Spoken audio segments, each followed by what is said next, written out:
We are zooming today. We, the FiTT Twins, we're back. It's that time of the month, right, D? That's right. Time to power up. We are in the studio and we have a special guest today. We have Terrell Talbot of M.E.T. Yeah. Thanks for joining us, brother. I thank you for having me. Well, we're gonna let you introduce yourself, but we're gonna start with D. Okay. So she always start with her. You know, I'm her co-host, Teddy. So we gotta start with her and let her tell her what she do. And I'm gonna talk about Black Box, and we're gonna jump into M.E.T, okay? Okay. All right, D. Greetings. This is aMaaDi Coleman, aka the Belly Therapist. I'm a founder of FiTT TWiNz, where I help educate, motivate, and empower women of color to unleash their inner warrior by maintaining healthy lifestyles. I also help women celebrate their bodies while healing their bellies. That is me. That's it. And you trademark what name? The Belly Therapist. Absolutely. Absolutely. And of course, everyone, we're on Black Box Radio, and we're a media platform for Black excellence. I'm Queen, and me and D, we're the FiTT Twins. That's right. And today we have M.E.T. Yeah. So Terrell, tell us about yourself, and then we want to find out how you got into fitness. Okay, so I'm Terrell Talbot. Of course, I'm from Baltimore, Maryland. I am the owner and founder of M.E.T. M.E.T means motivation, elevation, transformation. I want to elevate people to the next level. I want people to get active. I want people to feel good, and I want people to feel confident from within. I feel like motivation is so powerful. So I want people to live through me, feel my energy, and live a more healthy and active lifestyle. And you know, I just feel like fit comes in all sizes. So I am one of the big fit people, but I am healthy as well. So I really take that to my clients and tell them, be healthy, be active, you know, with it. And you know, just stay engaged with that health. Okay. Wow. So you said you in a big fitness. What that mean, buddy? Talk to it. What big fit mean? Big fit mean, look, I can run with the best of them, I can lift with the best of them, and I can definitely dance with the best of them. I can attest to that. You know, and I always tell my clients, I'm on a journey as well. You know, we're in this together. You know, I'm all about helping you, you know, stay confident and stay accountable, as well as you helping me stay accountable as well. You know, I've lost 80 pounds already, you know, and I'm working towards my goals, but you know, I just want people to stay accountable. I think people get so caught up in the numbers, the scale, and they like, you know, I'm not getting there, but getting active each and every day, keeping your heart healthy. Yes. Very important. You know, I work with a lot of people that can't even pass a step test, and they half my size. So I always tell people to stay active, get active, and you know, your cardiovascular is very important. You know, I love my cardio. You know, I love my cardio. Bruh, I love my dancing. But you I'm telling people how I met you. This is how I met you. I saw you, D. I saw him on Facebook, but the music put me in. His track was lit up. But then I saw him. He was drenched in sweat, and I said, "Wow, this is an overweight brother right here," and he was doing it. And I was like, this is amazing. It was energetic. The music was amazing. And he was just going, he didn't stop. It was like an hour. I'm like, he is still moving. This guy is still moving. And so I said, I got to talk to him. Like, how do people feel about him being not on the smaller size and being this person who's leading the class? I'm like, this is realistic because D, as we've spoke, what do you say? Like 8 out of 10 Black women are overweight. Isn't that a statistic? Yep. And pretty much probably the same 80% have fibroids. Whoa. 80% of Black women have fibroids. So we're talking, and fibroids is it's a mass that collects trash. So it really directly depicts on what you're eating. And so it's amazing when I saw him, I said, I got to get in touch with this guy. we got to talk to him. Like, how do people feel? Because, you know, when people go in, they're looking for the skinny person, and, you know, that's the typical class person who's leading the class, but not Teddy. He's a teddy bear shorty. So tell, what type of classes do you teach? Yep. I teach 4 different classes. I teach a hip hop step class, which is a aerobic class, you know, with the step. Yep. I teach a trampoline class. Step 2. Oh, you see step? Hey, we can but we teach a step class. I teach the format called Extreme Hip Hop with step. I teach a trampoline class with mini trampolines. Wow. I teach a dance fitness class as well as a resistance band class, and I also teach chair fit for like seniors. I love the seniors. That's my class right there, Terrell. That is not your class. You ain't no my class. You have to have like white hairs to be a senior. The seniors, they are like my heart. I mean, they go at it, you know. I mean, and they're, you know, and they come with joy, you know, they just want to be active, you know. They be like, Terrell, let's just go. I'll be like, oh Lord, you gotta go. But so the classes you teach, are you teaching them virtual for the seniors during this time? How did you actually keep your business going? For the seniors, I did stop when COVID got, because, you know, most seniors can't really access the internet as well as, you know, as young people. Sure. So I did unfortunately stop the senior classes. I do them sometimes on Facebook Live on Wednesday mornings, but not as often because of the fact that they can't get to, you know, the class. I was teaching at a mall in Towson, and in the mornings at 8 a.m. and there was about 40 old people, you know, older people. Really? Come out in the mornings, yes. You know, and they're not on Facebook, they're not on Instagram, you know. They just come out in the morning, take that walk around the mall, you know. Yeah. That was like my audience. But when COVID hit, I stopped. So of course, I will have to like regain that audience, but definitely I will be trying to regain that audience after, you know, everything opened back up. Yeah, they get up early. They get up early. I look, for me, I'm like, yeah, they're up. I want to be up at, I mean, when I say 8 a.m. on the they dot. are in there ready. Wow. Not walking in the door. I'm talking about like ready. You know, what we doing? Like sitting in that chairs with that little weights. Ready. You know, and it's all cheer, and they all sit down. All cheer. Wow. And you know, sometimes I get them up and we do some like light, low impact, you know, dance fitness. But most of the time it's just cheer, you know, little resistance, like 1 pound weights, you know, little resistance. But they love it. They love it. And you said trampoline. That's some balance, bro. You said mini trampoline. So that's balance, that's agility. So where are you teaching that? For the lymphatic system too. Yeah. So that I was teaching that at Newman's Fitness is a small gym by Mount Royal. Unfortunately, when COVID hit, I had to stop that as well because people don't have trampolines at home. But I got about 20 trampolines sitting in my basement right now that I cannot wait for this summer to take them outside and for us to bounce. You know, that's one of the things I try to set myself apart, because I know a lot of people do dance fitness, a lot of people do step, you know, and not a lot of people do trampoline. So I wanted that to set me apart from, you know, the crowd, I guess you can say, create my own lane.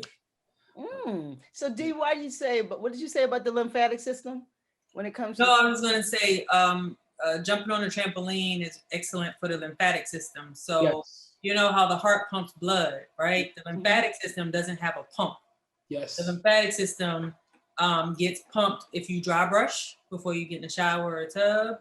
And also when you're in the shower, hot, cold, when you change the temperature back and forth, that also stimulates the lymphatic system, but also jumping on a trampoline also helps with that pump, because otherwise the lymphatic system will sit still and then you start to get clogged in certain parts of your body, like under your armpits and your groin, you start to get calcifications. So that's awesome that you offer that. You should, I don't know how you can like market it in terms, I mean, I don't even think you need to go that deep because it sounds awesome in and of itself, you know, I want to go jump on a trampoline, you know.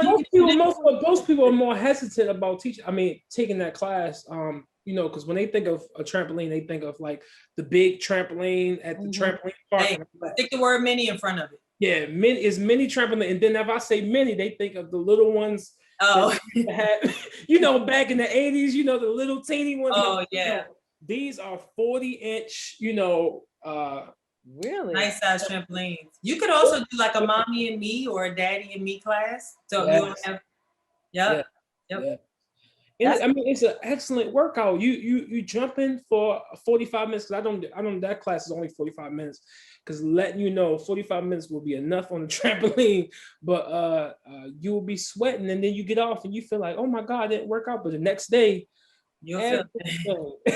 everything is. Let me ask you guys a question, because I'm a woman with new knees. So would that be something for someone who has new joints and like excellent for you? Yeah, because it's low impact. Mm-hmm. It's a low impact, and you know, you can go at your own pace. I always tell my clients, go at your own pace, you know, and then build yourself up.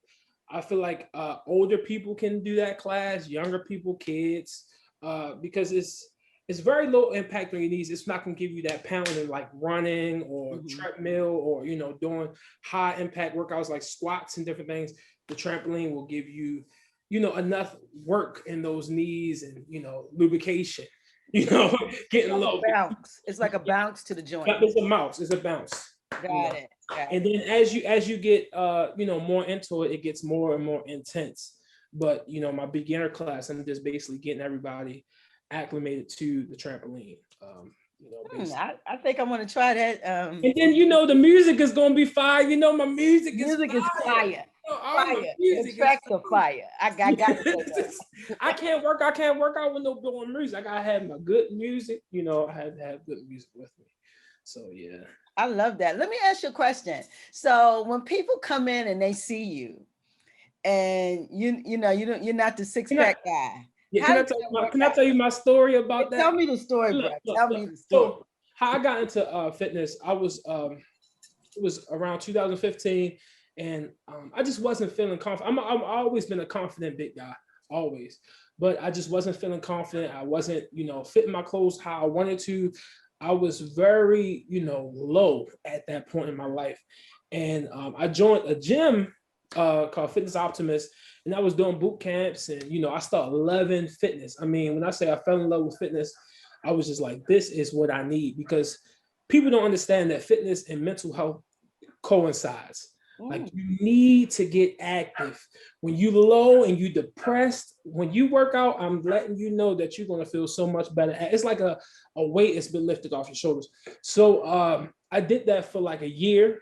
And I love to dance. So I went to Brick Bodies, and I was going to a Zumba class at Brick Bodies, and the teacher was like, Terrell, you just need to be an instructor, a Zumba instructor. I said, I don't want to be a Zumba instructor. It's dominated by women. You know, I'm a man. I don't want that. She said, don't even worry about it. She said, guess what? I'm going to pay for your certification, and, you know, we're going to get it. Okay. So I said, okay. So I went for the certification. You know, I did it. It took me a couple of months to start teaching. But let me tell you, when I first started, this to get back to your answer, I walk in the room, people will walk straight out. Wow. When I would walk in the room, people would look at me and just walk straight out. It would be like one person, sometimes nobody. So I had to like build up my confidence and just keep going, right? So I had problems with other instructors telling their students not to come to my classes. But I told myself, I said, if God gave you this talent, you know, if God gave you this ministry, because I feel like fitness for me is a ministry. If God gave you this ministry, he's not going to leave you. He's not going to, you know, give you nothing that you cannot handle.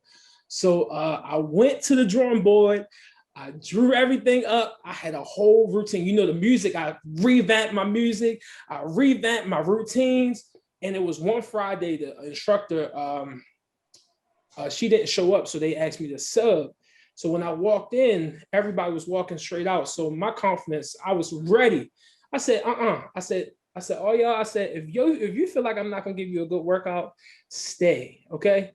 stay, give me a chance, and see how I'll work you out. So they gave me that chance. Let me tell you how that class became my class.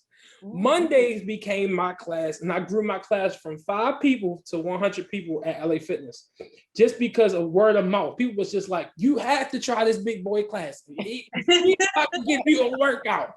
Big boy class. I love it. It took me a minute, you know, to get my confidence back, but to this day, people still walk out, and I just feel like if it's not for you, it's not for you, you know. And I know that if you do stay, you will get a good workout. You know, I think people judge a book by its cover, and you know, and I understand why. You know, I'm not oblivious. You know, I'm like, you know, some people like, you can't teach me nothing if you are going through the journey as well, but I feel as though if you're going through the journey and you know some stuff, you can actually teach a lot of people a lot, you know, especially people that's in the same position as me, that has low confidence, that don't know where to go, that feel like, you know, going to a workout class and they don't want to see no person with the abs, because the person with the abs do not know what they're going through mentally in the middle of the night. So I just tell my clients, you know, stick with me and we're going to get there. And of course, my brand has grown tremendously, and I only can thank God for that, and you know, and the support system that I have around me, my wife and my family. So that's all. Awesome. The BBC, the big boy class, eh, bro? Look.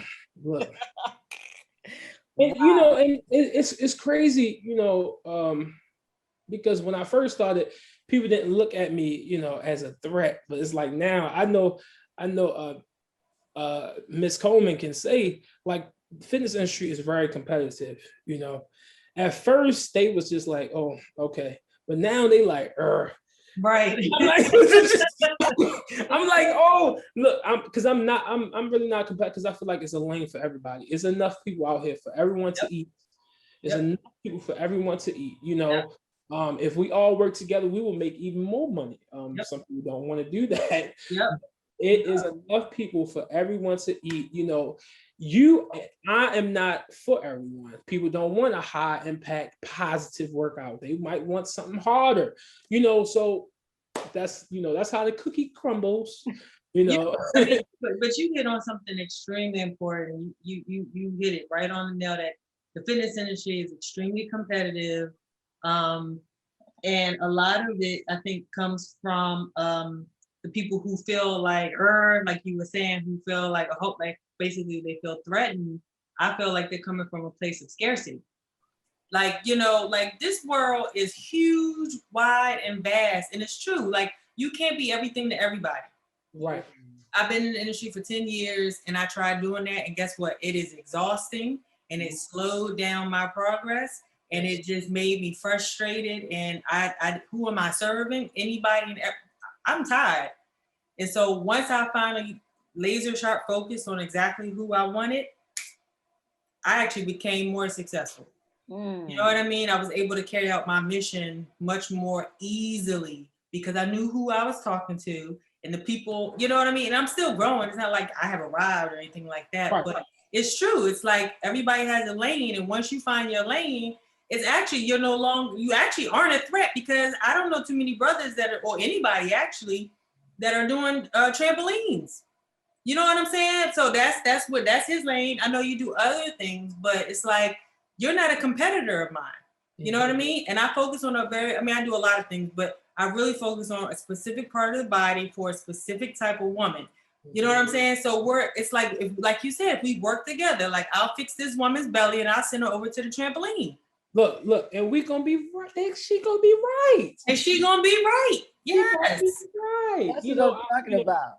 That's what I'm talking. Work together. Yep. Working together is very positive. And, you know, in the Black community, if we do work together, we will be a force to be reckoned with. Will be a force to be reckoned with. You know, unfortunately, we have too many people who have the mentality that there's not enough. Yeah. I reached out to this girl. I won't say who her name is because she might end up watching this, but on Facebook. I looked at one of her stories. I guess I'm a friend of her. You know how you kind of friend people and you don't necessarily know who they are. And I saw that she was doing that new lipo laser thing that, I don't know if y'all know about that, but it's non-invasive and you use a laser. You basically get your midsection done over the course of, I don't know, 6 sessions, and then it's supposed to be slimmer or thinner or less fat or whatever.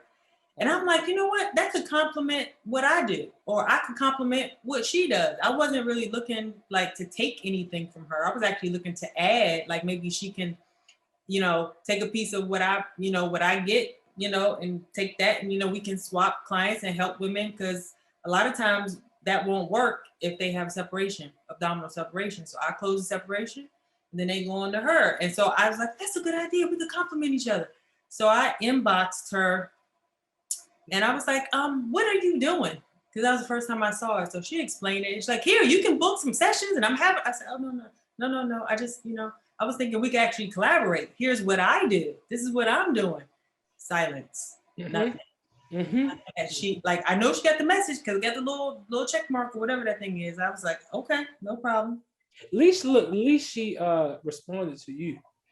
I have instructors that don't even respond to me, you know, and I just be like, because I sometimes in the summertime I do events. Like May the 1st, I'm doing my kickoff event. This one I'm just doing with myself, so it's just gonna be, you know, me doing the 2 hours of, you know, dance, cardio, and step. But last summer I did my birthday event, and I invited other instructors because, you know, my clients want to feel, you know, some challenge. So I was like, you know, other instructors to give you some challenge, to give you some diversity on music, you know, some new routines, you know, different stuff. I've reached out to a lot of Baltimore instructors and silence. And the crazy part, like you said, you see the check or you see that little face in the corner, and I'm like, I know you see it, but you know, at first I used to get a little angry about it. You know, I was just like, why? You know, but now I'm just like, whatever, you know, I'm just like, whatever, you know. They're lost. That's what I think. Well, everybody you're not going to collaborate with. And one of the biggest things is you find your tribe. You know, you will find your tribe. You got people who will ride or die, and you'll be able to exchange information and grow together. But not everybody's for you, bro. I had to realize that I'm such a nice person. I thought, you know, another instructor, he told me, he's actually a personal trainer. He has his own gym. Shout out to LL13. But he was like, everybody is not for you. You know, everyone is not for you to collab with. And, you know, me, I'm like, I'm trying to get a big cohort. Everybody gonna join together and we're gonna have a big fitness event. And they're like, no, we're not gonna do this. But you know, it's I guess you live and you learn. Yeah. You know, and that's in every modality, that you're not going to get takers all the time, but you will find some people who will roll with you. But you know what I was thinking about? You know, I was telling someone, you know, when you see the football players, not all of them have 6-packs.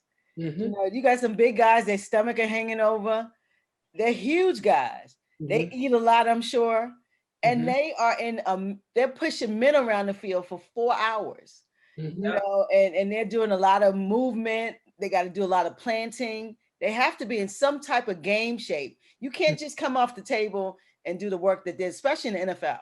And these guys are big guys. So, you know, body to me, when you talk about fitness, not all skinny people are in shape.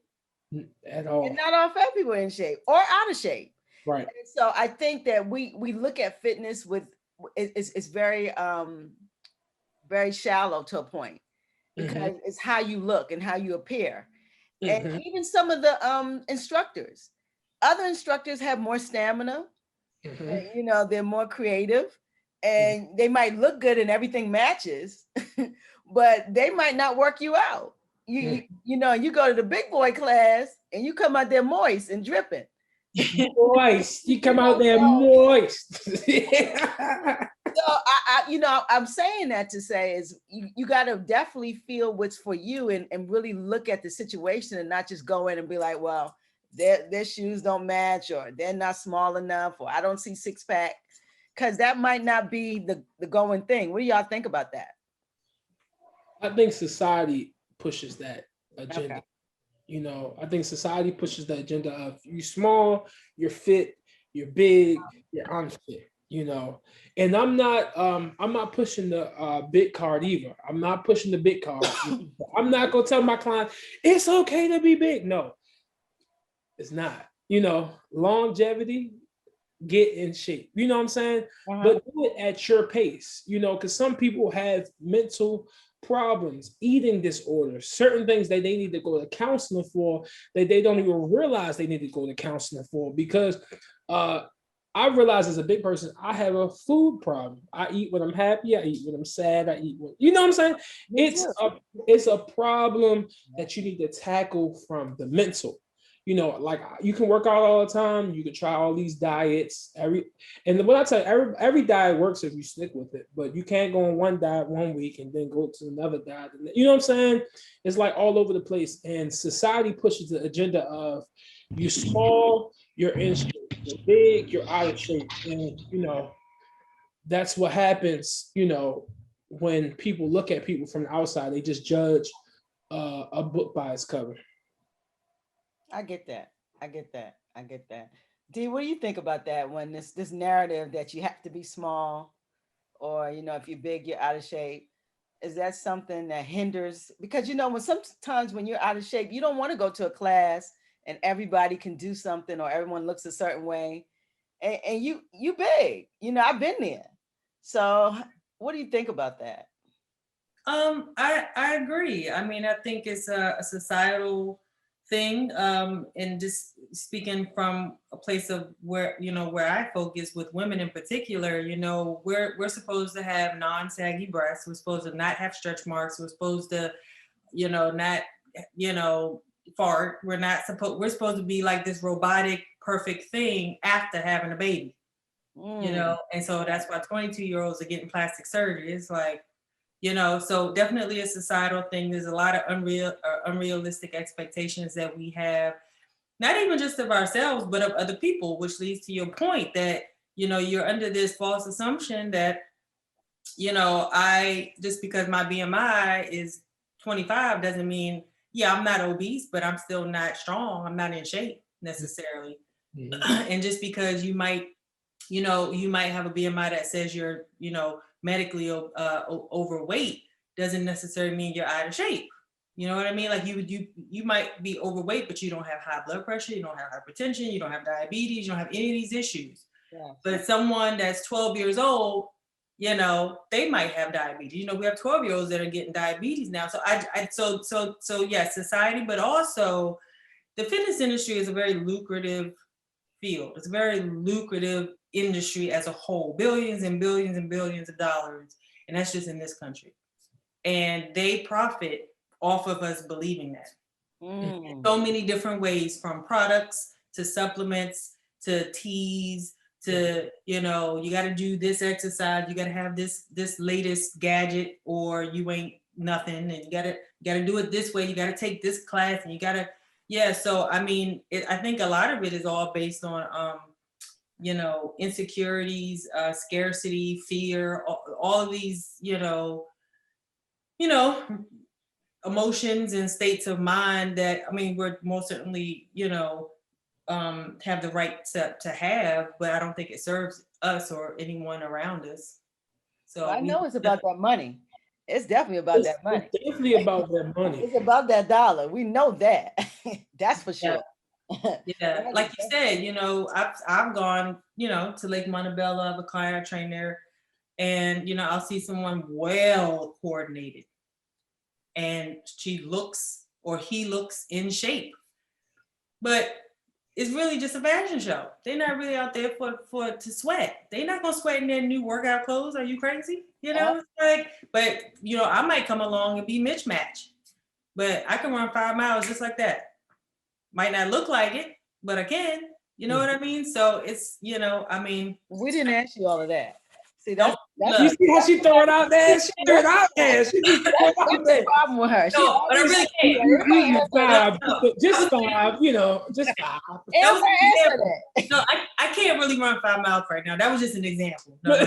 Don't do it again. Look, you don't got to downplay it now. Don't do it again. You don't got to downplay it now. Look, we know don't do it again. I'm getting a little old. But you know, one of the things that happened to me, because I used to be really big, and what I had to do was change my relationship with food. Exactly. I had, you know, my relationship was just like you said, it was time to go out, have fun. I'm sad, whatever it was, food was present. I get up in the morning, first put my feet, what I'm going to eat today. First thing I want to know is about food. My life was, what I'm going to eat, shorty. I'm trying to eat. When I'm out, and I had to really say that, listen, it's energy. It is not my friend. It is not something that I need to be in love with it all the time. And I had to really mentally deal with the relationship. Go ahead, sis. That is what you need to deal with. Not so the food problem is a symptom. A lot of us sometimes think that we're overweight and the cause is food. The cause a lot of times is actually not food. A lot of the times the cause is unhealed trauma that usually has taken place before the age of 7. We haven't healed from it. So we use food as comfort. We use food because we bored. We use food because we want to reward ourselves. We use food because we ain't had that in a while. We use food, instant gratification. And I'm not saying I don't do it either. I'm just saying we're overweight because of something that happened to us when we were 5 and nobody talked to us about it. We didn't talk to nobody about it. We kind of pushed it down and then other stuff started happening. And then one day you're, 38 years old and you smell the perfume of a woman walking by at Macy's and it triggers something because that's what your mother was wearing that same day that happened when you were 5. And all of a sudden you might start crying. I'm just saying, unresolved trauma is usually the result of being overweight. It's usually the result of mental health issues. It's usually the result of insecurity. It's usually the result of most things. Yeah. So I wouldn't even say that the first step is to change your relationship with food because that probably won't stay permanent. You got to find a root. You got to do a root canal. Figure out what that root is because that is the trigger. You're going to have triggers. So for the past 20 years, I've been trying to figure out what my triggers are so they don't control me. So I might see, some fried fish. I don't know, pick something. I might see pizza, whatever. I might see it and I'm like, oh my God. And I'll just treat it like window shopping. You ever gone window shopping? Pick up that shirt, like, oh my God, this will look so good with my outfit. And I put it right back on the hanger and I go, oh my God, this will look so good with that. Oh my God. And I put it right back. And just going through the motions of imagining having lived out wearing that outfit and putting it back is enough for me to not have to actually buy it. And that's kind of how I look at food. This is just me. I'm not saying this is going to work for everybody else, but it's here, like you were saying. It's something you're trying to fill. Yeah, it's in my head. I know it's in my head, and I really, really work on it. I even have to sometimes talk to myself like, you don't need that. And listen, keep going, keep walking, because you don't need it. And but food, and it's not food's fault. I'm the fault. So that's why I said the relationship that we have, I have to control that relationship. It can't control me. Right. And so it's been a journey to try to stay. And also you got to work out. And I've changed the way that I eat too. Like, no meat or, I'm getting closer to vegan, a lot of vegetables, fruit, just really trying to look at food as something that makes you healthy, because you are what you eat. When people are sick, it usually starts with what you've eaten. Yep. And that's why you have heart disease. It's the food that's clogged and it's going through so we have all of these issues, but it's this European diet that we're on. And it's not a good diet. I even, I'm a scientist and I work, and no one wants to talk about COVID-19, but a lot of our problems is we're weak because we can host anything because we don't eat right. Our body is in a weakened state all the time. And it starts with diet. You see why third world countries and other places don't have the COVID-19 issue. And it's a lot of how they stay active. They eat a lot of vegetables. Our diets have a lot to do with how healthy we are, even before we start getting fit. What do you think about that? Oh, what? No, I completely agree. It's definitely, I wouldn't even say European. I would say American, the SAD diet, standard American diet. Because if you go to Italy, where it is, they're known for pasta, they not fat over there. Right. If you go to France, they got heavy cream dishes. They not fat over there. Oh wow. Over here, everybody's black women. 80% of black women are overweight. Wow. And the fattest children are black girls. Wow. The second fattest children are Latino boys. Ooh. I haven't figured that out yet, but that's the statistics as it stands right now. But just getting back to your point, we're eating more and more bad foods. We're eating more bad foods and sitting more. So not only are we getting bigger, but we're getting weaker and we're having more muscular imbalances. I actually posted today like a collage, like one picture here, one picture here. And there's a picture, the picture on one side has me looking at my phone like this, so my back is curved. And then I have another picture where I bring the phone up to me as opposed to me coming down to it. Like we're not even sitting properly, let alone eating properly. Wow. You understand? That was something to say, because everyone's looking at that phone. Everybody's torso is curved now. Yeah. That's a serious problem. Yeah. That affects the bladder. Let alone the back. That affects a lot. That affects a lot of things. So anyway, yeah. You're gonna make me sit up and talk. Look, sit up, talk, and breathe. What's next, Terrell? Let me put my shoulders. Put my shoulders back. I gotta sit up. I can't be slouching.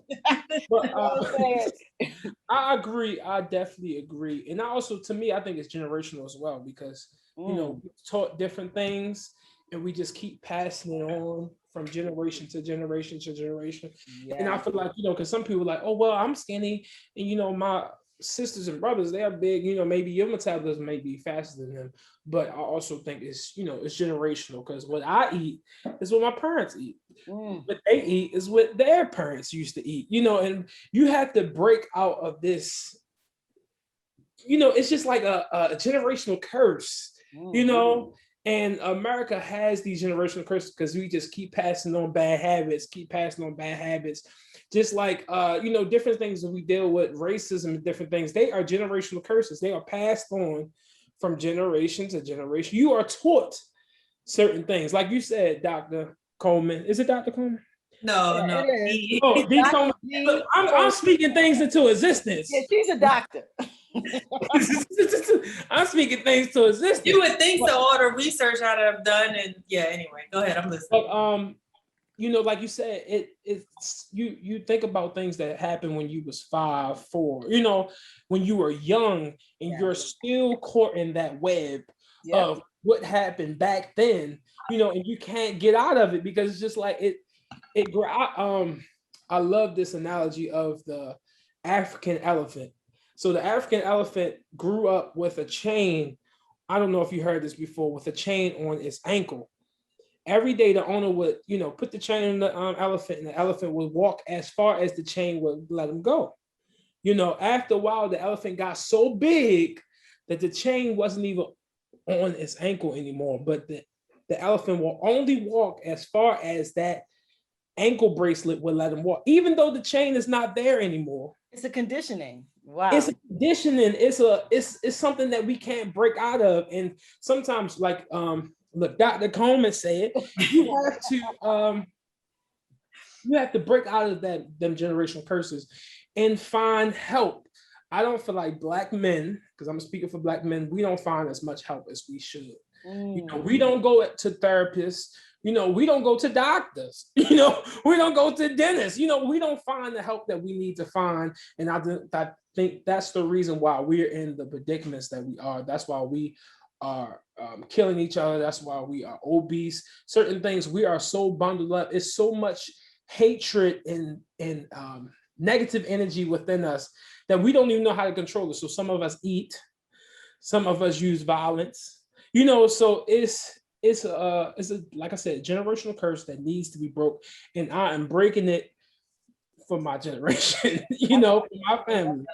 So I just want to say that in the, I guess, I don't know, 13, 14, 1500s, when there were pharmacies in Europe, on the top of the shelf, they would keep sugar because it was considered a drug. White sugar was on the top of the shelf. You had to go reach for it. And now it's in pasta, it's in bread, it's in ketchup, it's in everything. It's in Gatorade, it's in a Nutri-Grain bar, it's in everything. It's in some kind of water that got a carbonation, whether if it's artificial sugar or man-made processed sugar, right? Why am I bringing this up? Take this 7-year-old child, male or female, traumatize that child, and then give it something addictive to eat and see how that child's going to turn out. That is what is happening to us. We've been traumatized and we have not been given the support to heal from the trauma. And I don't even mean trauma that physically happened to us, but trauma is genetically passed down. Fear is genetically passed down to the baby, right? So we talking about, enslavement trauma. We haven't healed from that. We're still waiting for the 40 acres and a mule. I'm waiting. But my point is we got trauma on top of trauma on top of trauma without support, unrealistic expectations to perform and pull ourselves up from with our bootstraps, and under the conditions of food addiction, gambling addiction, violence addiction, sex addiction, all these addictions. Lack, mentality of scarcity and fear, and competing with each other, and it's like crab in the barrel syndrome, all that kind of stuff. We, as Black people, that's why we're here. We need to heal. We have to heal. We do, and we see the behaviors where the behaviors that are exhibited in our community is definitely from it's all trauma and lack of healing. And we look at what our children are doing, they're only symptoms of us. And the sad thing is it will continue until we directly deal with trauma. And the same type of trauma is why I eat, is why I love food. So yeah, I understand that. And so I work on it all the time. And because you have to eat. That's the thing about this type of addiction. You can go and go to NA and leave the dope alone, and you can leave crack alone. But that French fry, let me tell you something about her. But they have support groups for people that have issues with eating also. I need more than support. I need somebody in here saying, stop eating, heifer. You need somebody to go, put that down, put it down. So I get what you're saying. There are support, and NA is a 12-step program, and it's support, but food is it's essential to life also. Like drug, it's the drug that we have. If it's a drug to you, it's a drug that you have to have. So sometimes you overdo your drug. And then what they put in food has us so strung out. People just don't understand the ingredients in food, the chemicals, sugar, the crop of sugar that came to be one of the most profitable crops during slavery. They then infuse it into everything that we eat. It starts with Enfamil. Babies get it at the beginning. We immediately addict children to sugar. And it's something that we do voluntarily. It's not some FDA is in on this. The DDA, the BBA, all of them. Oh no, they are actually. They are. They are, because if you notice, if you go to a grocery store, you'll see some foods where it says WIC approved. Yes. Some things are WIC approved, some things aren't WIC approved. Why is that? It's for a reason. It's for a reason. Some things you can buy with the stamp, and some things they say, you're not buying that with your stamps. Right. And it's so unfortunate. Some fresh fruits you can't get it with your stamps. Some fresh vegetables you can't get. But this is the world. So you have to work on yourself. That's what I think, T. What you think, Teddy? You got to work on yourself.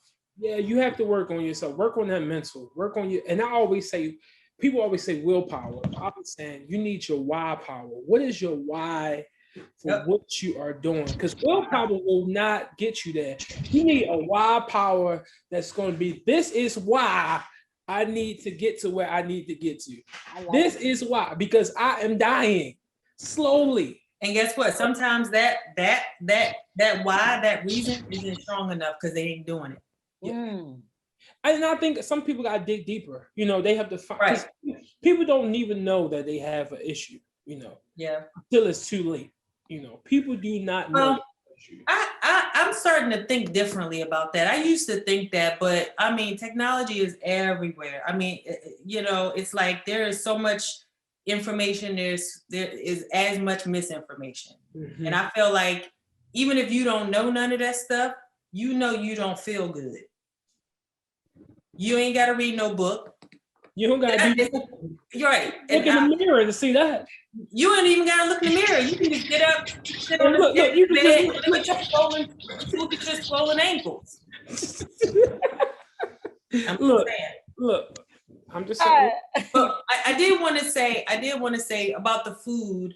You know, when you want to change your relationship with food, you don't want to. This is just what I tell clients. You don't want to say, okay, I'm going to take this out and I'm never going to eat that again. There's so many problems with that statement. Number one, you probably are going to eat it again. And that means you're not being realistic, which means you're setting yourself up for failure. Yep. If you like fig Newtons,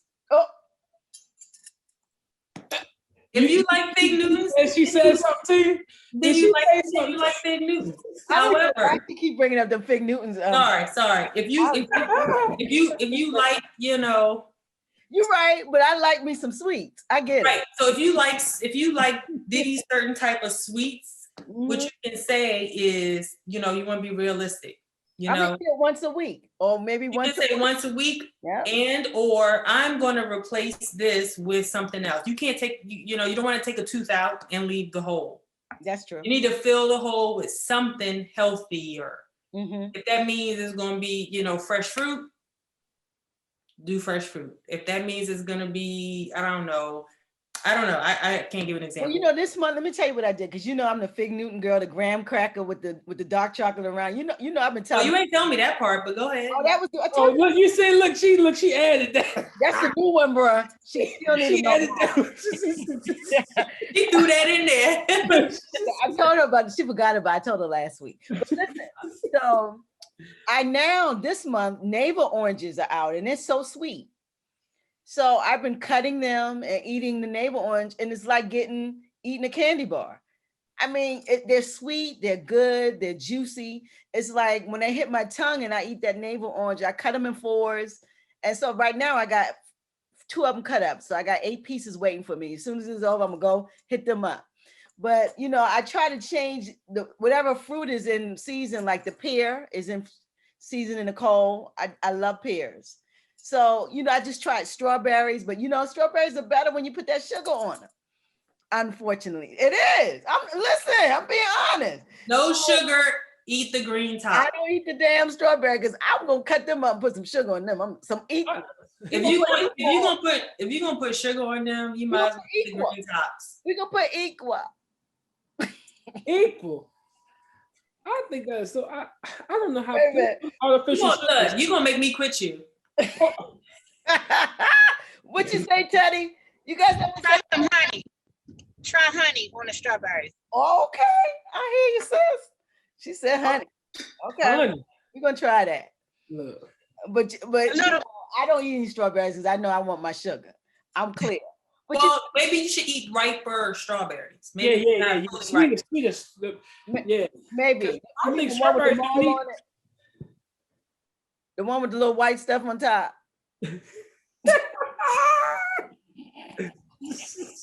No, I'm just playing. But for real, I just try to, you know, find things like fresh fruit, you know, to stay away from this donut, cookies, cake. Them things are problems.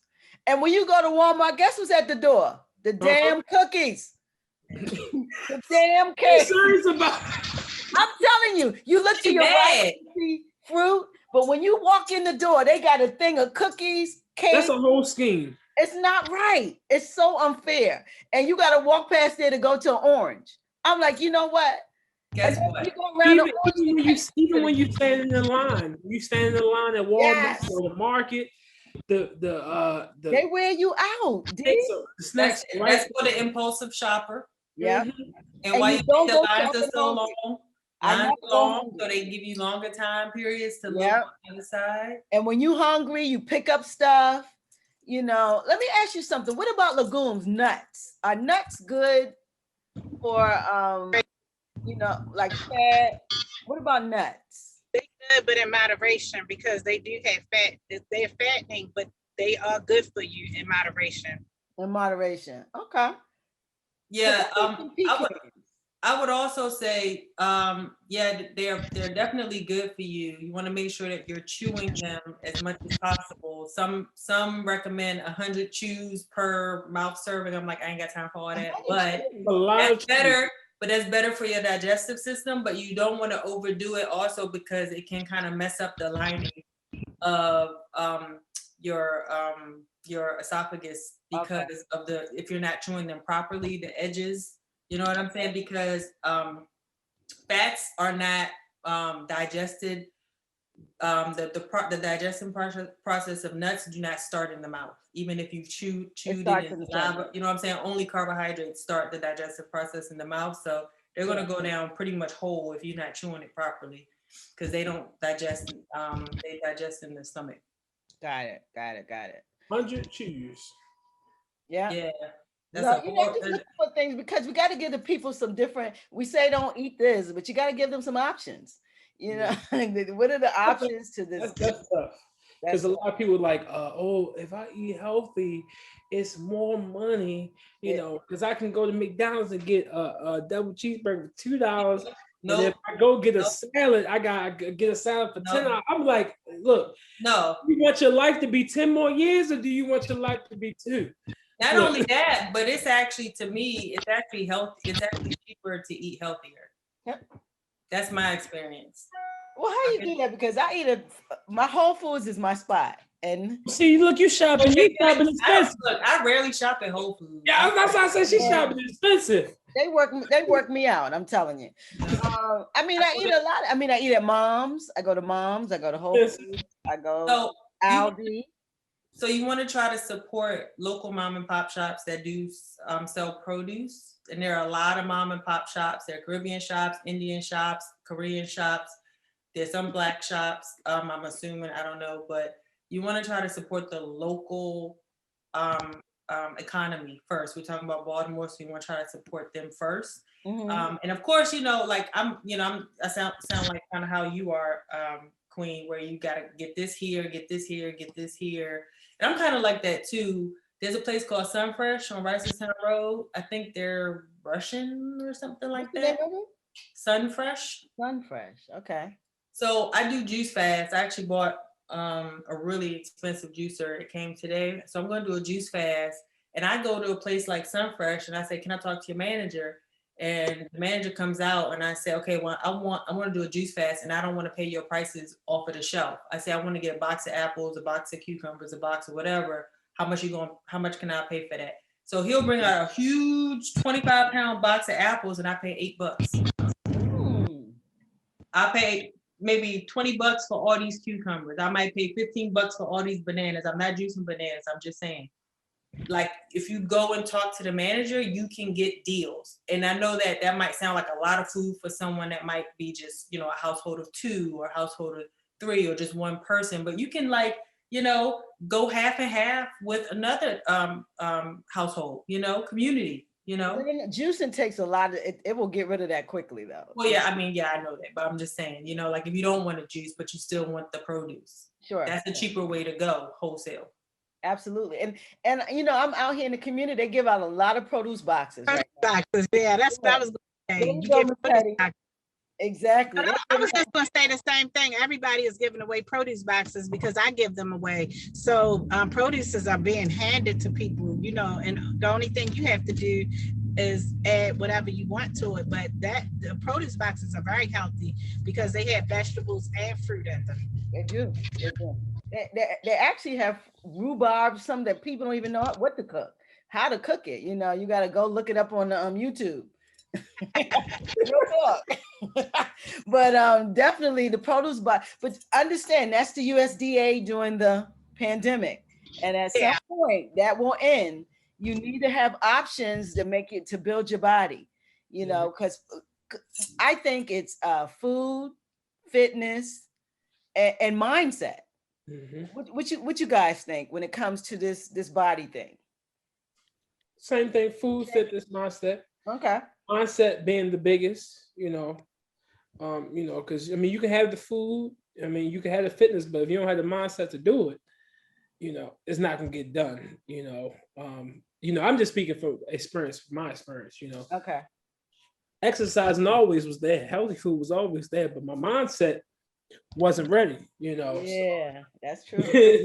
So once I got my mindset ready, and once I figured out, this is what a lifestyle journey that I'm going on, not just a diet. This is a long lifestyle journey. Because I always preach to my clients, take it as a lifestyle. Don't take it as a short-term thing. Well, I want to lose weight by the summer.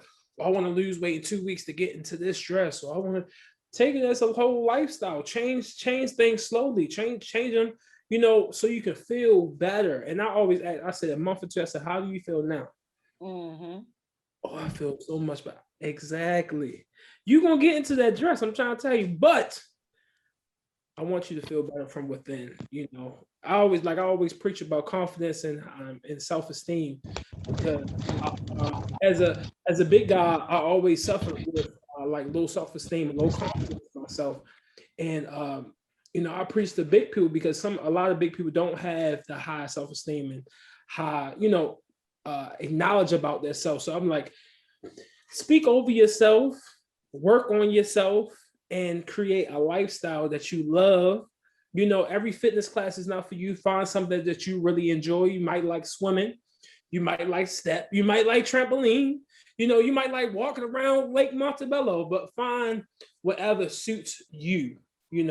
Because I think a lot of fitness instructors, they be like, you need to do this, that, and that. People get bored, people don't want to do it, so they stop. And I always tell them, find something that you really enjoy that's going to get you to where you need to get to, but also push yourself. Don't try to do the bare minimum either.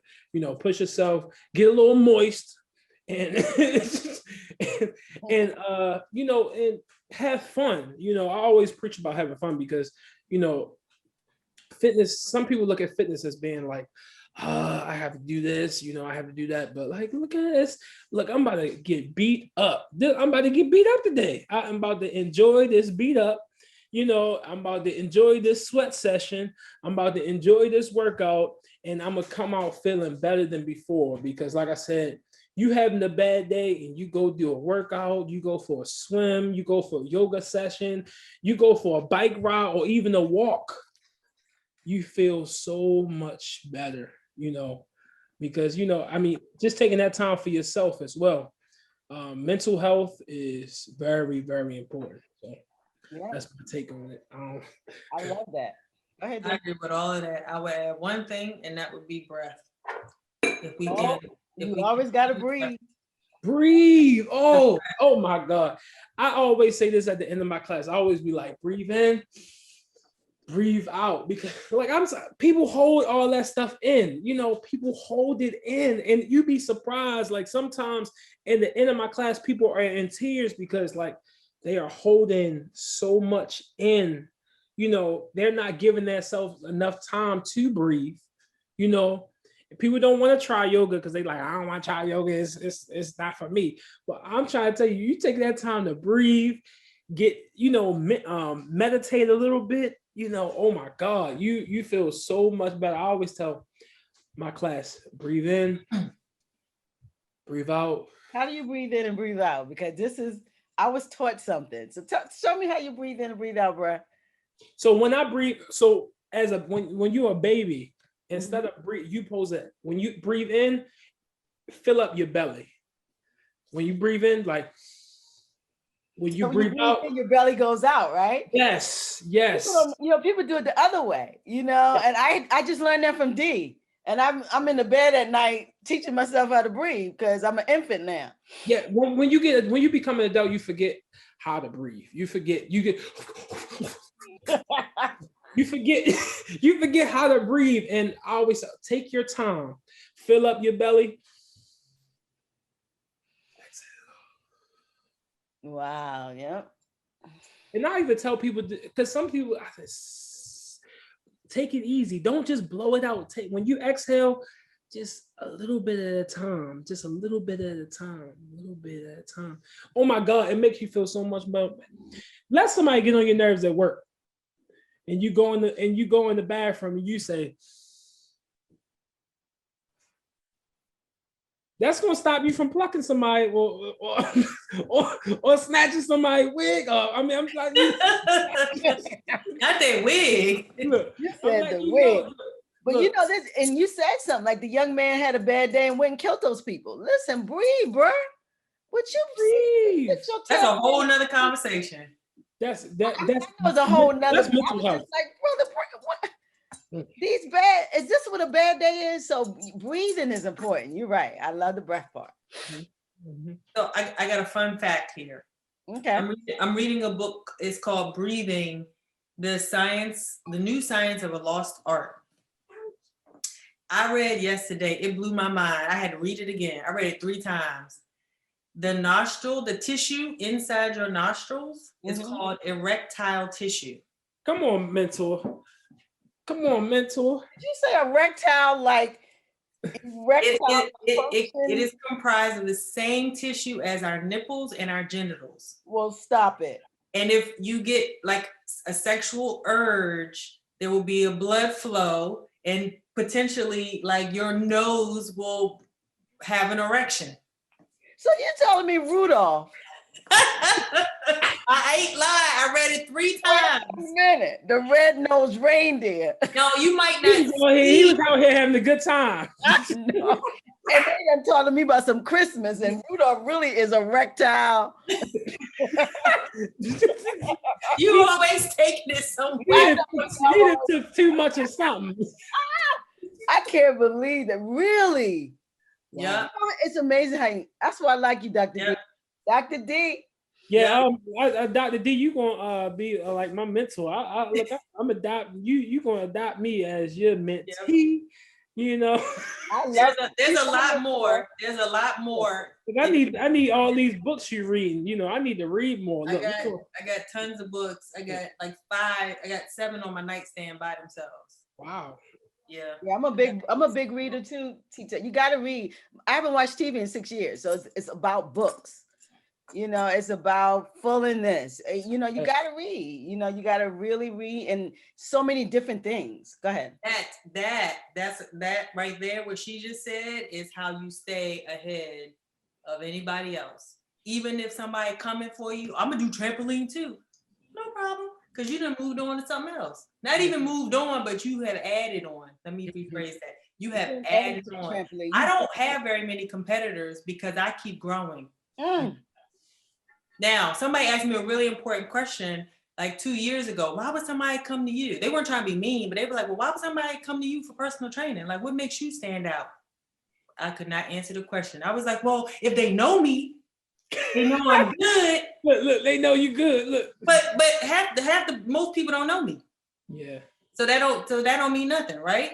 Because if you're in California, you need my help. You don't know me, And I can answer that question. And there are not many people that do what I do that look like I do and do it for the people that I do it for.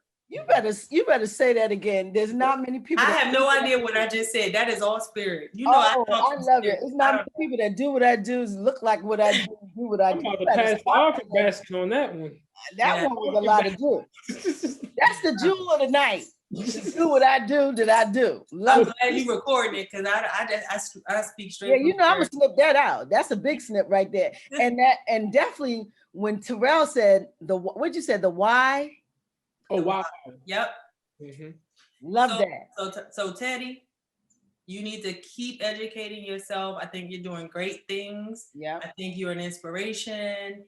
Not only to us, but to the people that you serve. I think my advice that you did not ask for, but I see, and I don't really like the word potential. I don't like that word because it makes me feel like the person ain't there yet, but you are there.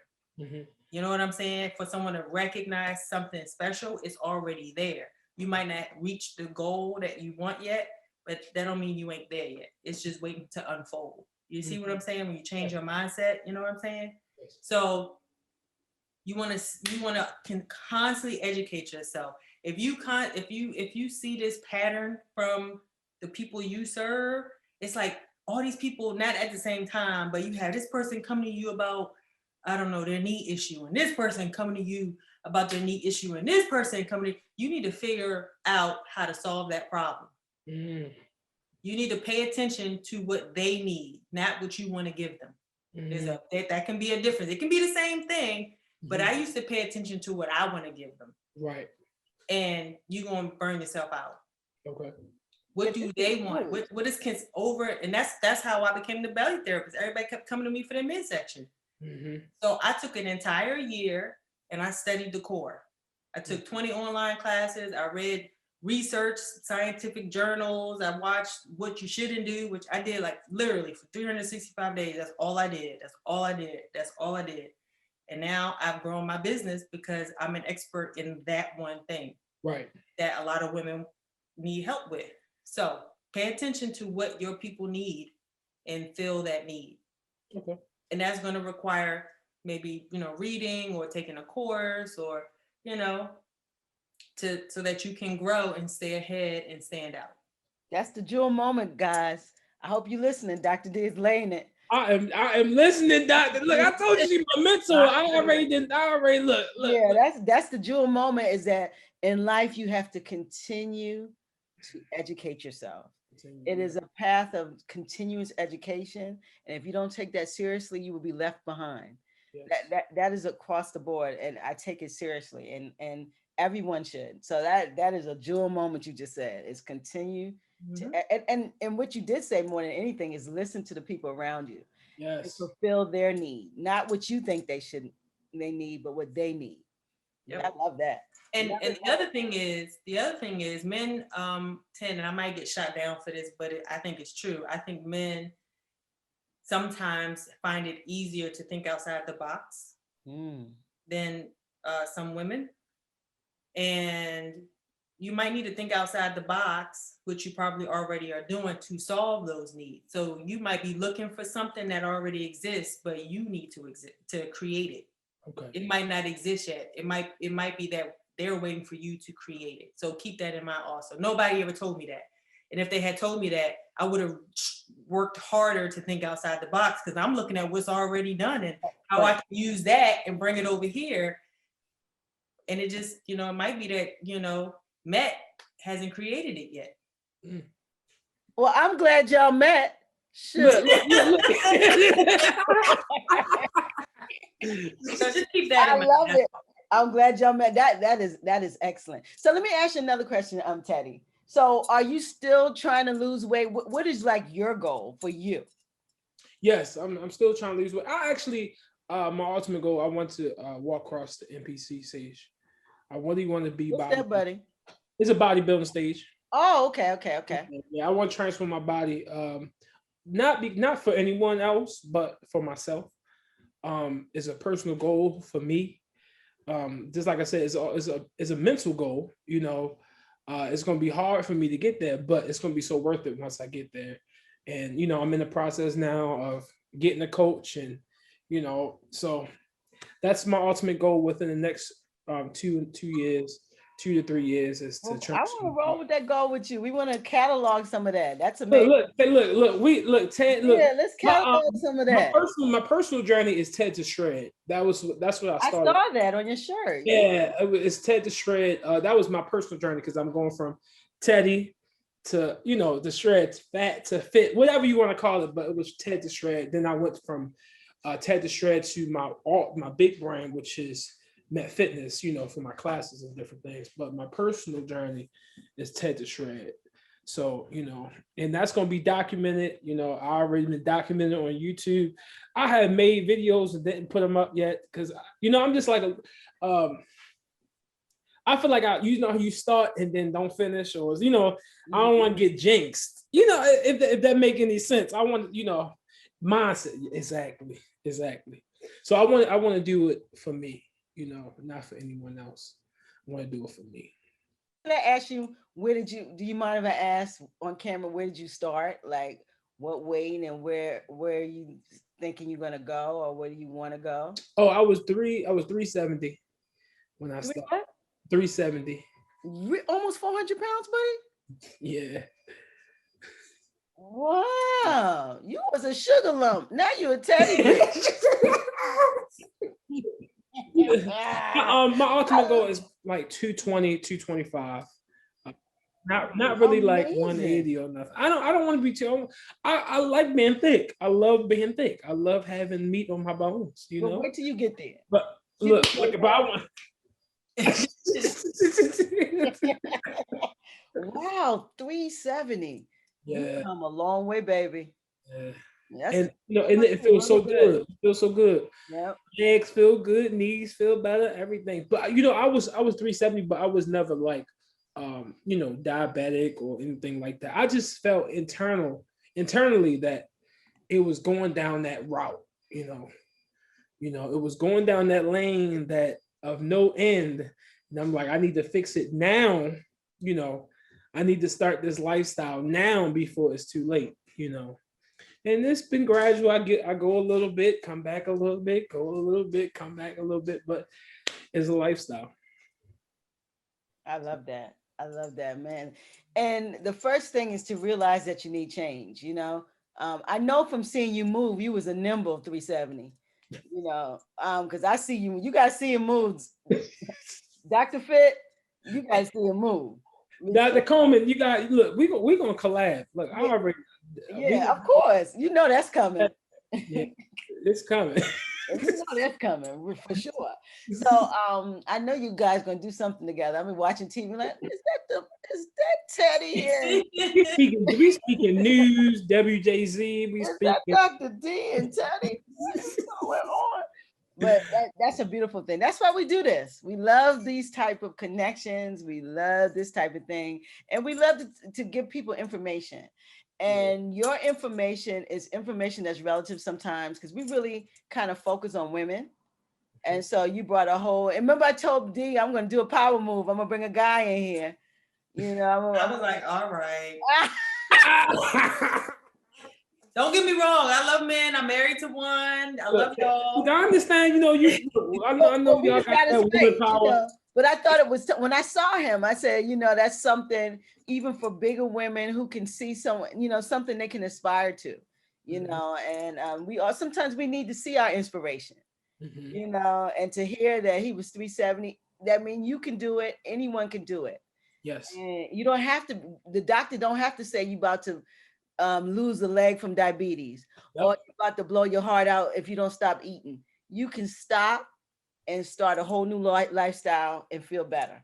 Yes. I promise you, when you get out that chair, you won't be like, oh, you're going to feel better. You'll feel so much better. So much better. They don't believe you. Huh? They don't believe you. I know no one believes you until they try it. That's until they try it. Yeah, you got to try it. Look, let me tell people, let me speak to the people. Let me look in the camera. Okay, bro. Check to the people. Look in the camera. Because y'all need to know that start now. Don't wait till Monday. Don't wait till 2022. Start now. Now is the time, and I always think God speaks through me, but God is telling me to tell you to start now. There's no other better time to start now. Your reset, your new journey starts now. He's giving you another chance, another minute, another second, another hour to start. You don't have to wait. Slowly. This is a lifestyle. This is not a short-term thing. This is not, just get fit for 2021 summer. No, this is get fit for life. This to get active. This to grow your heart. This to make them lungs grow stronger. This is to grow that heart grow stronger. This is for your skin to be more clear. It's for you to wake up in the morning and not feel like you about to fall out because you got a headache that's popping out your head. God is telling me right now to tell you to be motivated and start right now. And that doesn't mean nothing drastic. I'm not saying don't start nothing drastic. Start little by little. Find something that you love. Start walking each day. Start drinking more water. Cut out sodas. Cut out sugar. You know, different things to start now. Because let me tell you, by personal experience, I can tell you that I feel amazing. And there's nothing but the glory of God, because I'm always speaking about God, because that's my Lord and Savior. But it's nothing but the glory of God that has got me to this point, and that's going to get me to where I want to go to. So start now, people. And like my shirt say, MET, motivation, elevation, transformation. You are motivated to win, and you'll be elevated to transform. Nothing can stop you.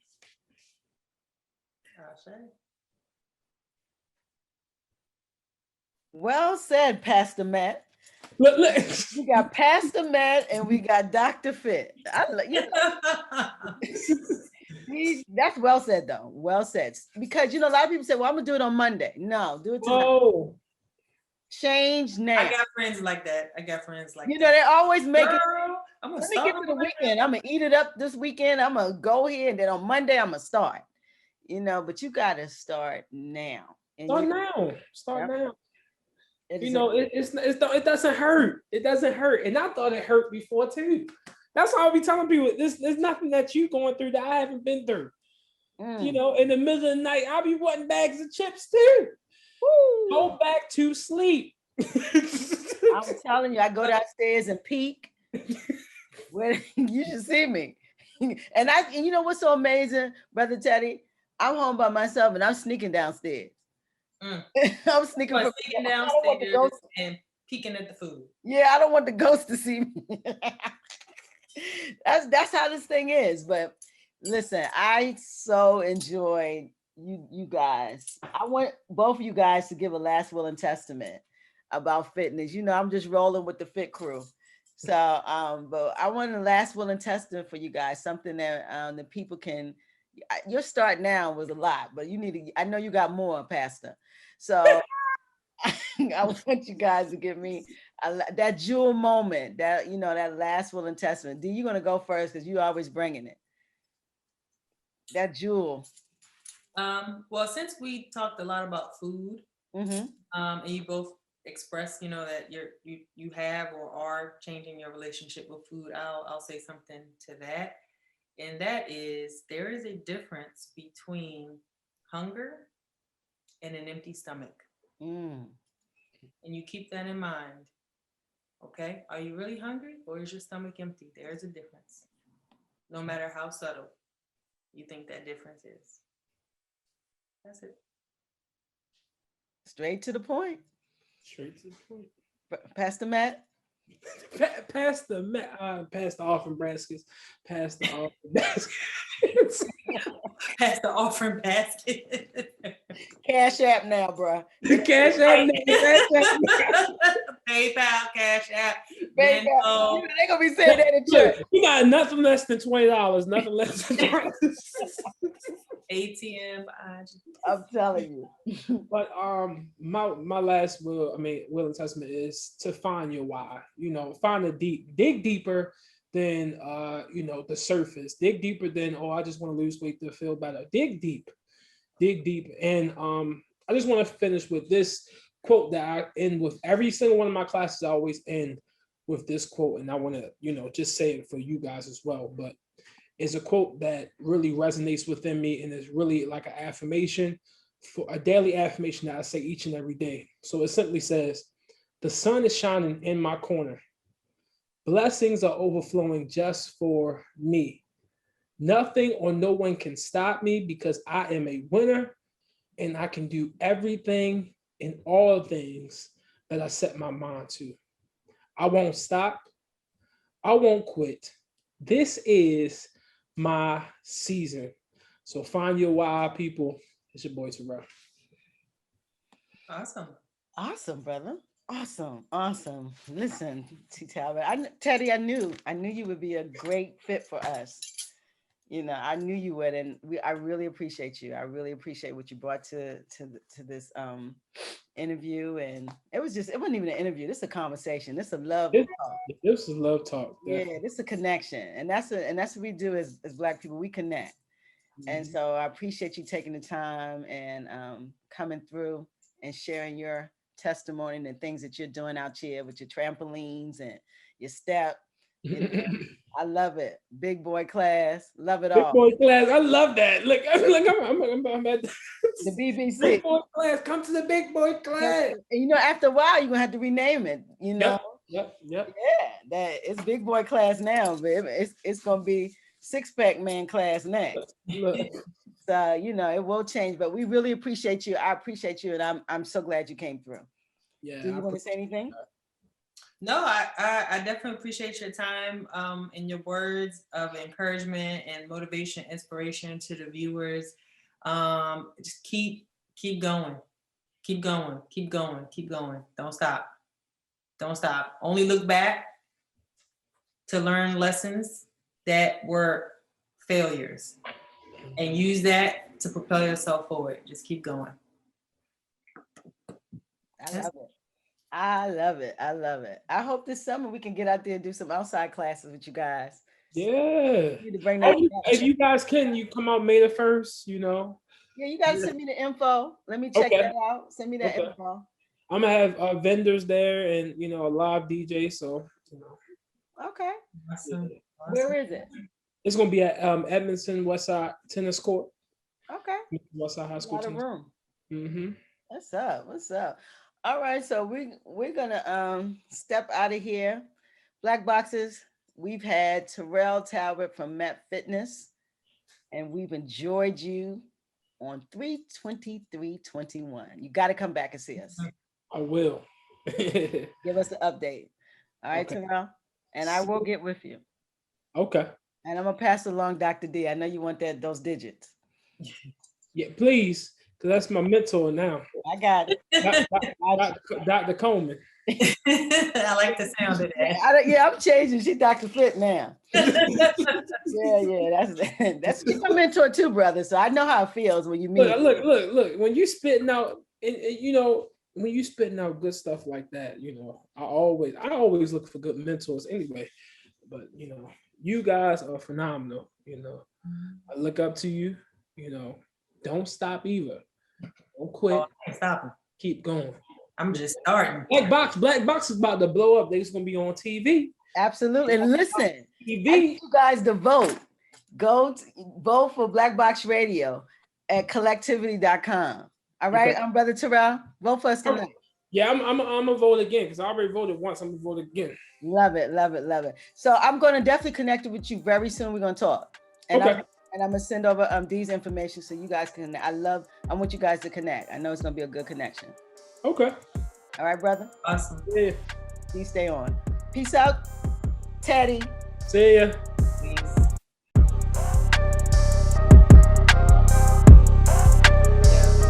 So I enjoyed Terrell. You enjoyed Terrell? I did. Well, how old is he? I don't know. He looks to be late 30s, early 40s. Okay. Yeah, But he kind of got I wouldn't say he has a baby face, but he looks like my age or your age. He looks younger. He looks younger. Yeah, and he's married, I know. Mm-hmm. And but when you see his workout, you would be amazed a big guy like that moves. Yeah. I mean, that brother can move. And I knew you guys would connect. I knew it. Mm-hmm. But when I saw his, and then because it's real high energy. You know, I've never seen your step class. I've seen your class. Yeah, my step class is not high impact. Oh, it isn't? Okay. Nope. It's for women 40 and up. They not doing a whole bunch of, they gonna trip on their leg and bust the other knee and then they gonna sue me. So no, we keeping it two step on the step. Yeah. But that's excellent though, because you have something, you got the older women with you. Yep. You do the younger spurt, and that trampoline thing. I don't know, but I love that, but I don't know. I don't know, but my back. I've seen it before. There's a Brazilian woman that I follow who trains women to compete, like muscular. She trains women, and sometimes people crowd around to watch her train people because she's brutal, and she got these women crying. So one of the things she does also is she teaches a cycle class and she does trampoline classes. It's like, oh my God, like I can't believe, like it's yeah. So I haven't seen his class, but Is she in great shape? Yes. She is. Okay. She got a lot of energy. She like hype pump, little small little thing, but I like her. But I like her energy though. It's not her size, it's her energy. Like if I like your energy, I don't care what you look like. Well, always the small ones have all of they're tough and got all the energy. I wonder what that is. But him being a big guy, he blew my mind when I saw his workout. I said, oh, he has to come on the FiTT TWiNz. And how did you just found him? It came across my feed and I heard first it was the music. His tracks are fire. What kind of music is it? He had hip hop, he has the Baltimore House, and it's just continuous. And his routines to them are amazing. And he's off that step, on the step, around the step. He's just moving, dripping sweat, and he's just continue. And I was like, this an hour later, he's still moving. He's a big guy. He's big. I saw his breasts. I saw he's not small. I mean, because some men you think, okay, he's big because he got a big shirt on, but he's actually a big guy. He said he was 370. But no, he ain't 370 still. Right? No, he's probably now he said he lost 80, so he's about 290, 280. Oh, okay, yeah. Yeah. And he said he want to get to 220. Yeah, so he got like 40, 50 more pounds. So he's still. Yeah. He's not going to get there by doing the same thing he's been doing. I didn't want to tell him that, but he got to do something else. He got to do something else. And I think what he said when he said he want to train to compete and he's going to hire a coach to do that, yeah, that's something different. That's going to be harsh. That's going to be a harsh reality, but it's going to work. Because that's one of the reasons why he might still be big, even though he's lost a lot of weight. He still might be big because of what he's eating, because he's still still developing a different relationship with food and still probably developing a completely different mindset that will stick. And also he's doing the same things. It's a great workout and it's maintaining, so he's not really gaining a lot of weight. But if he wants to keep gaining weight and not plateau, he got to do something different. He's doing a whole bunch of cardio. He got to do, I don't know if he's lifting weights, but he even need to change up his cardio. So I wonder, he might be able to outdance most people, but he probably can't run. Or he might not be able to swim. Like I can outdance people, but I'm only swimming one lap and I'm done. Like I'm just like exhausted. So remember how I talked about different types of cardio? This is a good example of how he needs to change his cardio up, and then he can keep. So maybe I should have said that, because he can probably lose another 30, 40 pounds on his own before he even hires somebody. If he just talking to me, like I want to lose weight, but I keep doing the walk. I got to do something different. Riding a bike would help, wouldn't it? Yeah. Riding a bike. Change it up. Change it up. Maybe you need to walk real fast up the hill. Go back down. Up the hill. That's what I do a lot. Faster. I have weights and a weight vest on. Change it up. I'm gonna ride bike. I'm gonna buy a bike with my stimmy. I'm gonna start riding through the city with these guys. With the black bike crew. I rode. Maybe go up and down that first step. Up and down, up and down, up and down, up and down, or go all the way up and all the way down, just to change it up. You mean these steps? Yep, or the ones outside or wherever. I mean, I'm up, but I don't do it I'm up. I mean, like it's a workout. I get what you're saying. Well, yeah. I'm not gonna hold you. It's dinner time for everybody, or something time. I think we just gonna be snacking, because now how did that get in here? We ate earlier, but I am about to go get a snack because I'm trying to get it all. I'm being honest. I'm getting it all in because I'm about to do a juice fast. I bought this amazing juicer. Like, you bought the one. What's the name of it? That one that's the best one out there. That $400 one. It's an Omega juicer. Omega. That's the one. It's horizontal. It's not vertical, it's Yeah. horizontal. Yeah, I'm gonna die with that juicer. That's the last juice I'm gonna buy. How much was it? 300. Yeah. But it can do, like if I want to make nut butter, like almond butter, cashew butter, I can do that. If I want to do sorbet, I can put a frozen banana and frozen berries in it. I can do that. If I want to make pasta, I can do pasta. I ain't doing that. And then it yields way more juice than all the other juices that I've had. So I can use less produce. You know what I'm saying? That's what's up. And it's not as loud. Yeah. And it's because it's slower, it won't heat up as much as the other type of juicers. And because it won't heat up, it's almost considered cold press, which means the nutrients, most of them will still be in the juice. So there's so many benefits. I did so much research. I was like, all right, let me just buy it. I ain't gonna buy nothing else, another juicer ever. So I would like to take some juice out of that. That's what I would love to get to juicing, but I just don't have enough patience. I will make you some juice. Well, sweetie, smooches. When I get back, I'm going to start working on WBW because I think that's something that's going to be something. And we're going to keep going. All right, darling. Always keep going. All right, D, love you, love you. All right, darling. Love you too. Take care. Have a good trip. Thanks. Bye-bye. All right, bye.